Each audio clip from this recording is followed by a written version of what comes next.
Welcome to the Banker Lamp. Please enjoy the video. Disabling Registry, editor stops users from changing low-level system settings and configurations. This control can reduce accidental damage by inexperienced users and by simple mistakes.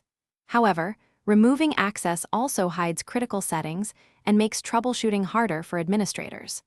Always weigh operational risk versus benefit before restricting tools.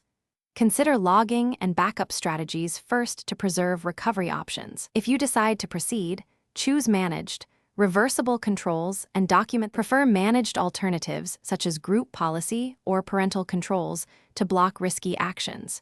Use least privilege by separating administrator accounts from daily standard accounts for routine work. Employ centralized logging to record attempts to access protected tools and to aid audits. Implement regular backups and system restore points so you can recover altered settings quickly. These approaches reduce harm while remaining reversible and auditable for responsible IT management and compliance needs. Before making any access changes, create tested backups and a clear recovery plan.